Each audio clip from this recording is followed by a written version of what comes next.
Hello everyone, welcome back to Dayal book. तो कैसे आप लोग? आई होप आप सारे अच्छे होंगे और पढ़ाई कर रहे होंगे।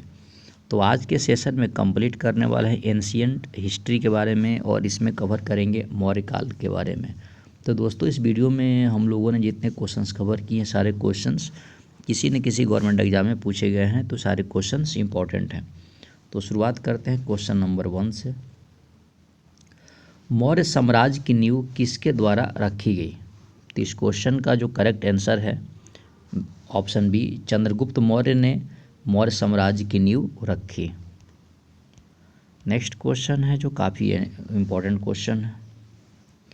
निम्नलिखित राजाओं में से किसने प्राचीन भारत में मौर्य साम्राज्य की स्थापना की?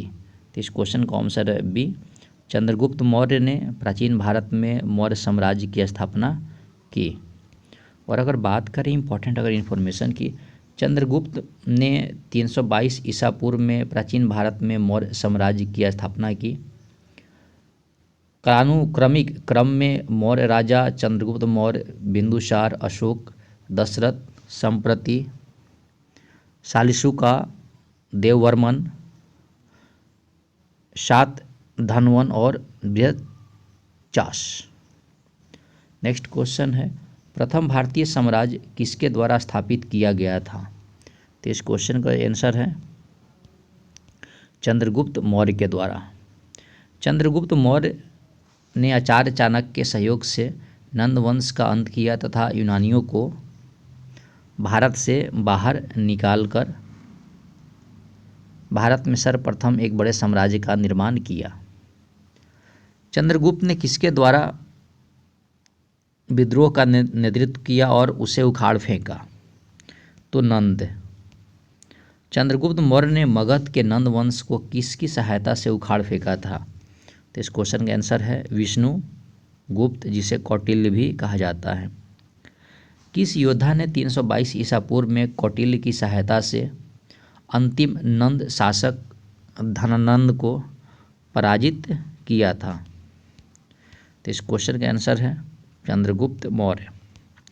चंद्रगुप्त मौर्य ने अंतिम नंद शासक धनानंद को हराया और 321 ईसा पूर्व में मौर्य साम्राज्य की नींव रखी। ग्रीक लेख में चंद्रगुप्त मौर्य का उल्लेख सैंड्रोकोटोस के रूप में किया गया। नेक्स्ट क्वेश्चन है, निम्न में से कौन सा प्राचीन भारत का पहला साम्राज्य है जिसके युद्ध के लिए बड़े पैमाने पर हथियारों का उपयोग किया जाता था? तो इस क्वेश्चन है मगध। मगध प्राचीन भारत का पहला साम्राज्य था जिसने अपने युद्ध के लिए बड़े पैमाने पर हथियारों का इस्तेमाल किया था। राजा पोरस ने लड़ाई में सिकंदर के खिलाफ हाथियों का इस्तेमाल किया था। चंद्रगुप्त मौर्य ने पूरे भारत पर अपनी विजय के लिए हाथियों का इस्तेमाल किया था। यूनानियों को भारत से बाहर किसने निकाला?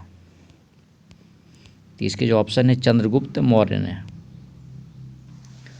सेल्यूकस, जिसे अलेक्जेंडर द्वारा सिंध एवं अफगानिस्तान का प्रशासक नियुक्त किया, उसने किस राजा को हराया था?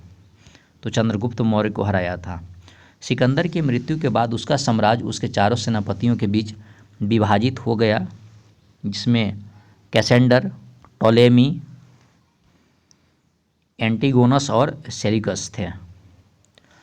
चंद्रगुप्त मौर्य ने सेल्यूकस को किस वर्ष में पराजित किया था? तो 305 ईसा पूर्व में। मौर्य सम्राट चंद्रगुप्त मौर्य ने निम्नलिखित में से किसे पराजित किया था? तो इस क्वेश्चन के आंसर है सेल्यूकस निकेटर ने। किसके शासन में मेगास्थनीज भारत आया? तो ऑप्शन सी है चंद्रगुप्त मौर्य। मेगास्थनीज कौन था? तो ऑप्शन इसका बी है यूनानी राजपूत। चंद्रगुप्त मौर्य के दरबार में यूनानी राजदूत मेगास्थनीज को किसने भेजा था? तो इसका जो ऑप्शन है सेल्यूकस ने। सेल्यूकस प्रथम निकेटर ने सेल्यूसिड साम्राज्य की स्थापना की थी। निम्नलिखित में से कौन सा स्रोत मारियो के नगर प्रशासन का विस्तृत वर्णन प्रस्तुत करता है? तो ऑप्शन बी है मेगास्थनीज की इंडिका। 4वीं शताब्दी ईसा पूर्व में ग्रीक इतिहासकार मेगास्थनीज ने किसके शासनकाल में भारत का पहला दौरा किया था? तो इसके जो ऑप्शन है चंद्रगुप्त मौर्य के शासन काल में। नेक्स्ट क्वेश्चन है, मेगास्थनीज की पुस्तक इंडिका में भारतीय समाज के कितने वर्गों का उल्लेख किया गया? 7 वर्गों का। तो इसमें 7 वर्ग जो बांटा गया था, ब्राह्मण, दार्शनिक, किसान, पशुपालक, कारीगर, सैनिक, पर्यवेक्षक, पार्षद और मूल्यांकनकर्ता थे। मेगास्थनीज के अनुसार पाटलिपुत्र का नगर एक समिति द्वारा शासित था। इस समिति में कितने सदस्य थे? 30। भारतीय उपमहाद्वीप के लिए प्राचीन यात्रियों जैसे मेगास्थनीज, फाहियान, वेनसांग आदि द्वारा भारतीय व्यापारियों को सक्रिय योगदान के लिए निम्नलिखित में से कौन सा नाम प्रयुक्त किया था? तो इसके जो ऑप्शन हैं, स्वर्ण भूमि। निम्नलिखित में से किसे मौर्य राजा ने दक्कन पर विजय प्राप्त की थी? तो चंद्रगुप्त मौर्य ने। गुजरात चंद्रगुप्त मौर्य के साम्राज्य में सम्मिलित था, यह किससे प्रमाणित होता है? तो ऑप्शन सी है रुद्रदामन और के जूनागढ़ शिलालेख अभिलेख से। पाटलिपुत्र में चंद्रगुप्त मौर्य का महल मुख्यतः किस से बना है? तो लकड़ी से। चंद्रगुप्त मौर्य ने अपने अंतिम दिन कहाँ गुजारे थे? तो श्रवणबेलगोला में।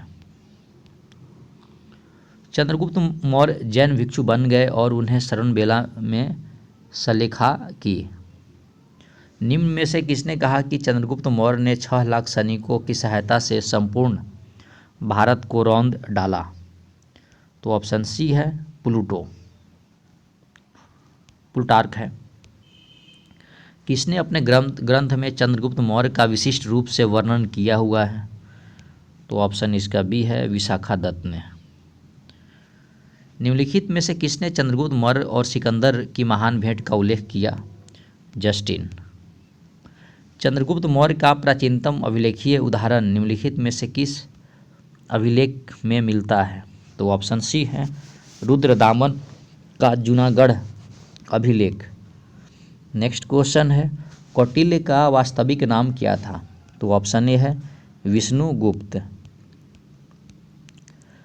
कौटिल्य का वास्तविक नाम विष्णुगुप्त था, लेकिन सब इनको अक्सर चाणक्य नाम से जानते हैं, इसलिए आप भ्रमित न हो। और ये तीनों नाम एक ही व्यक्ति के हैं।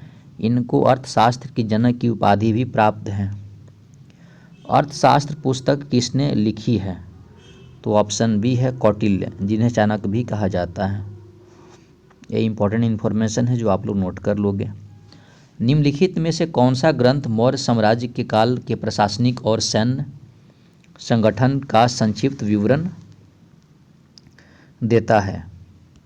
तो इस क्वेश्चन का आंसर है अर्थशास्त्र। अर्थशास्त्र मुख्य रूप से शासन कला के सिद्धांत और अभ्यास पर केंद्रित था। अर्थशास्त्र कौटिल्य द्वारा संस्कृत भाषा में लिखा गया था, जो चंद्रगुप्त मौर्य के शासनकाल में प्रधानमंत्री थे। किस साम्राज्य के कंटक शोधन नामक एक प्रकार का दरबार प्रचलित था? तो ऑप्शन बी मौर्य। कंटक शोधन मौर्य साम्राज्य में प्रचलित एक प्रकार का दरबार था। इसका शाब्दिक अर्थ है कांटों को हटाना, और प्राचीन भारत में अपराध न्याय के संदर्भ में दिया जाता था। कौटिल्य ने अपनी पुस्तक अर्थशास्त्र में उन मामलों का भी उल्लेख किया जो कंटक शोधन के अधीन है। अर्थशास्त्र में दिए गए वर्णन के अनुसार अंतपाल नामक अधिकारी का क्या कर्तव्य था? तो ऑप्शन डी है मार्गों की सुरक्षा और उनका रख रखाव।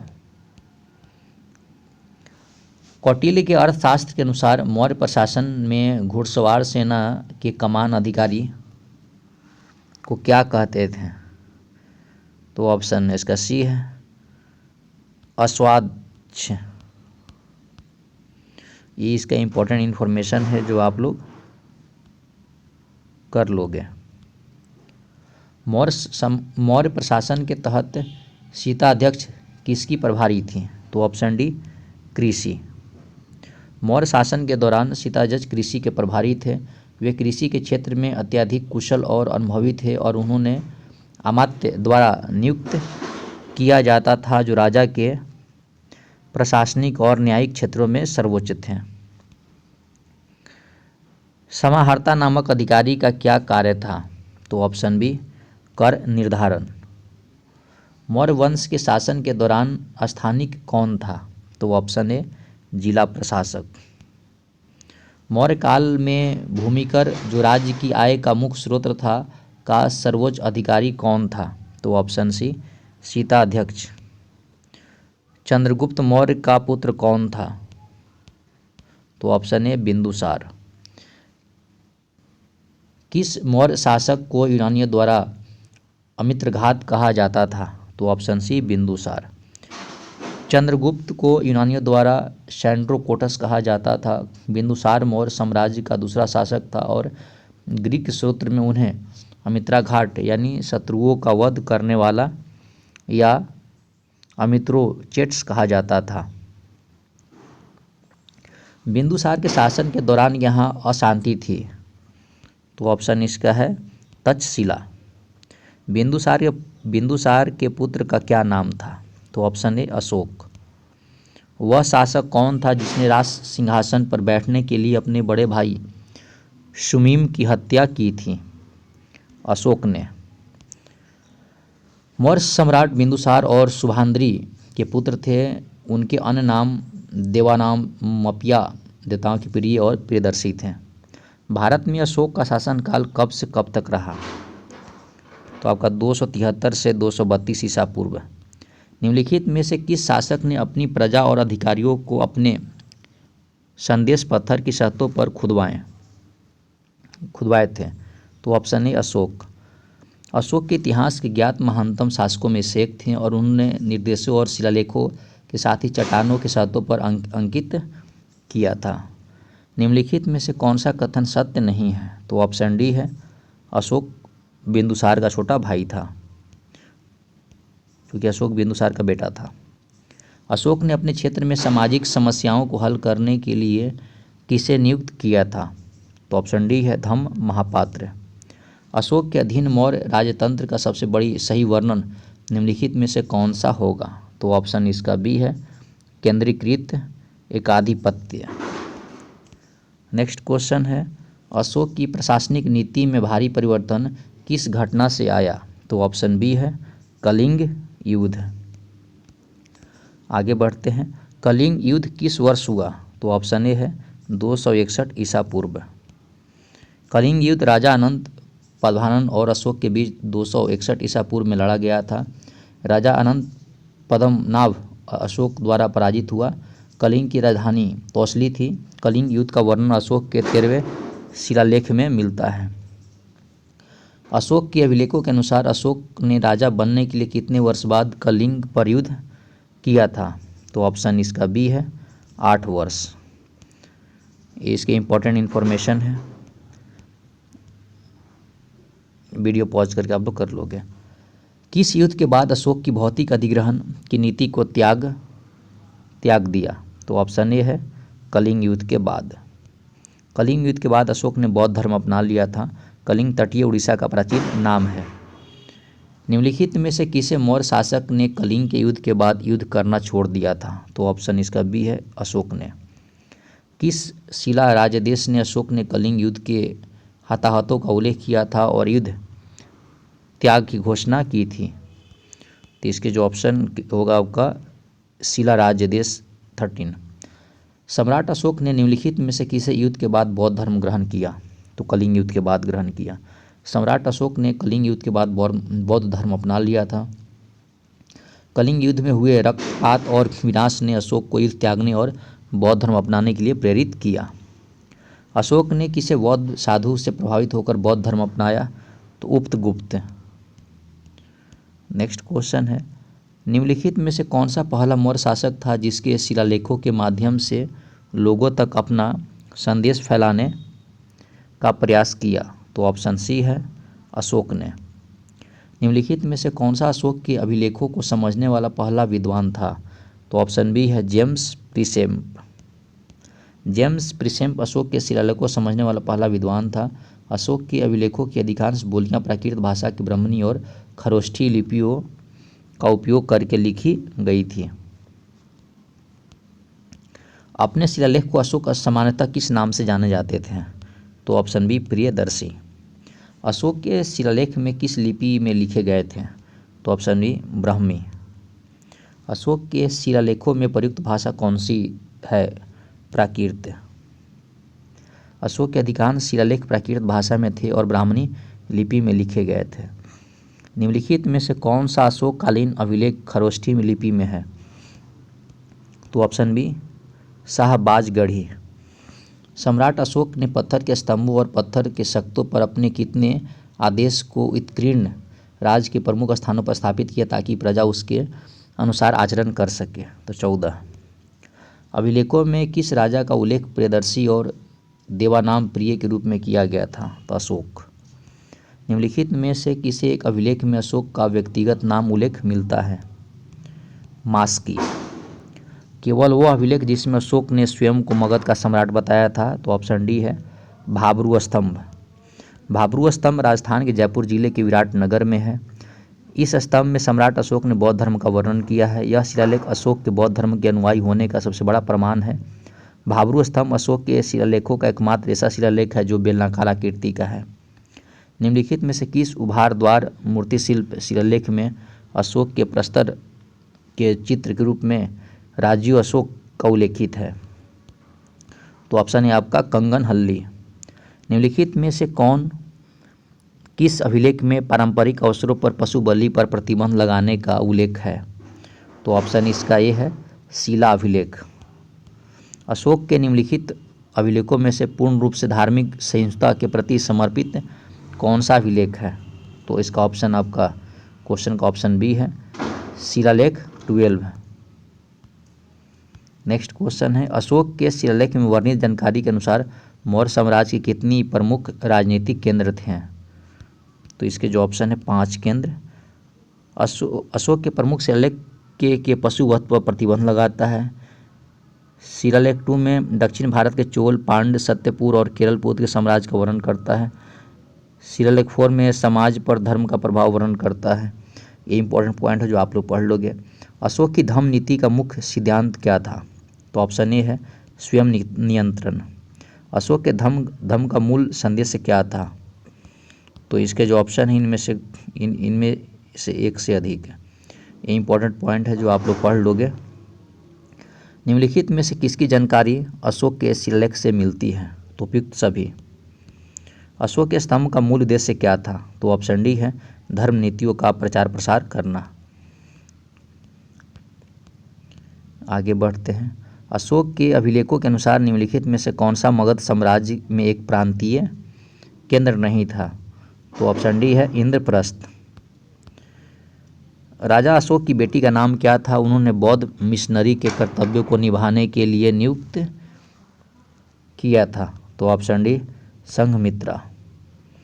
अशोक ने अपने बेटे महेंद्र और बेटी संघमित्रा के नेतृत्व में धम्म के सिद्धांत को फैलाने के लिए किस स्थान पर एक मिशन भेजा?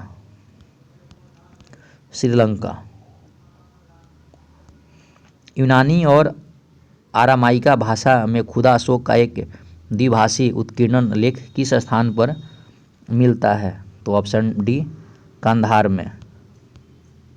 उत्तराखंड में सम्राट अशोक के शिलालेख की एक प्रति कहाँ मिली थी? कालसी में। निम्नलिखित अभिलेखों में से कौन अशोक का अभिलेख भी पाया गया? तो ऑप्शन इसका डी है महाक्षत्र रुद्रदामन का जूनागढ़ अभिलेख। निम्नलिखित में से किसे दक्षिण भारतीय राज्य का उल्लेख अशोक के अभिलेख में नहीं है? तो ऑप्शन डी सातवाहन। अशोक के निम्न में से किस शिलालेख में एक ग्राम के भू राजस्व में रियायत का उल्लेख है? तो ऑप्शन ए है लुम्बिनी का स्तंभ लेख। कालसी किस लिए प्रसिद्ध है? तो इसका ऑप्शन अशोक के शिलालेख के कारण। सम्राट अशोक एकमात्र उत्कीर्ण शिला रूप चित्र कहाँ पर पाया गया? तो ऑप्शन सी कंगनहल्ली। निम्नलिखित प्राचीन भारतीय अभिलेखों में से कौन सा एक खाद्यान्न जो देश के संकट काल में उपयोग हेतु सुरक्षित रखने के बारे में प्राचीनतम शाही आदेश है? तो ऑप्शन इसका ए है सोहगौरा तामपत्र। अशोक ने कलिंग को जीतने के लिए युद्ध लड़ा। कलिंग किस तटीय स्थान का प्राचीन नाम है? तो ऑप्शन इसका है बी उड़ीसा। कलिंग युद्ध 261 ईसा पूर्व में लड़ा गया। कलिंग तटीय उड़ीसा का प्राचीन नाम था। अशोक मौर्य वंश के तीसरे सम्राट, इसके संस्थापक चंद्रगुप्त के पोते और दूसरे सम्राट बिंदुसार के पुत्र थे। नेक्स्ट है, बराबरी पहाड़ी गुफाओं के विषय में निम्नलिखित में से कौन सा सही नहीं है? ऑप्शन डी, ये सभी ईसा पूर्व की 6ठी शताब्दी के हैं। अशोक ने निम्नलिखित में से अभिलेखों में से किसे दक्षिणी भारतीय राज्यों का उल्लेख हुआ? तो इसके जो ऑप्शन है, द्वितीय मुख्य शिलालेख के में भारतीय इतिहास के अत्विका राज्य के नाम से किसे जाना जाता है? तो ऑप्शन सी, वन राज्य। अत्विका राज्य जंगल में रहने वाले आदिवासी लोगों को संदर्भित करता है। इनका पारंपरिक उल्लेख मौर्य काल में मिलता है।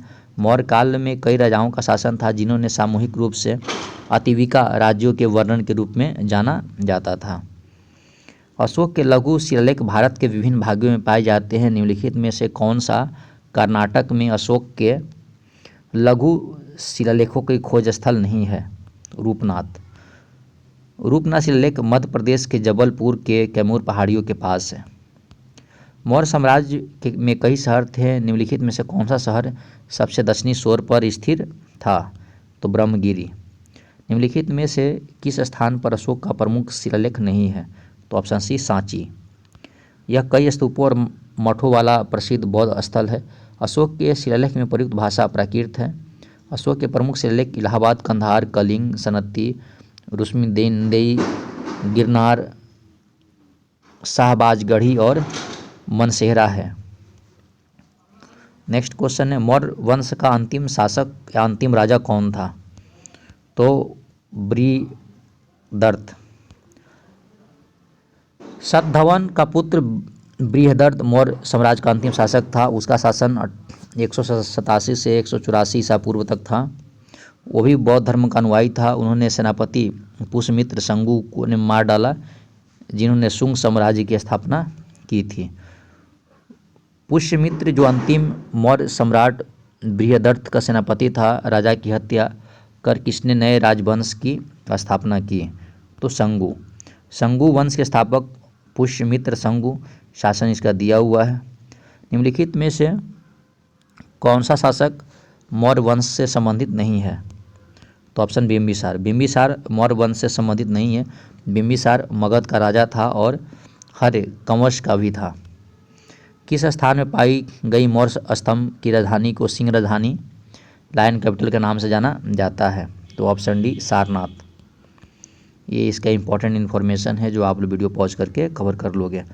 मौर्य द्वारा नागार्जुनी गुफाएं निम्नलिखित में से किस संप्रदाय को दान दी गई थी?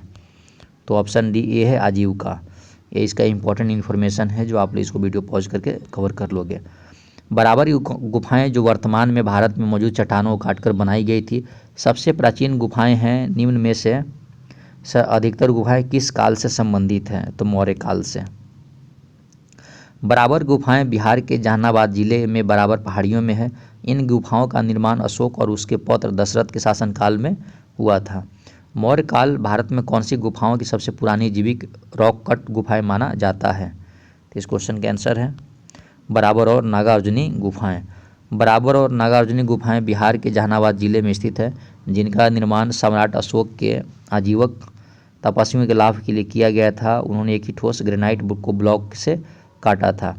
मौर्य साम्राज्य काल के कुछ समय पूर्व, लगभग कितने वर्ष पहले, चीन में सम्राटों ने विशाल दीवार का निर्माण शुरू किया था? तो ऑप्शन सी, 2400।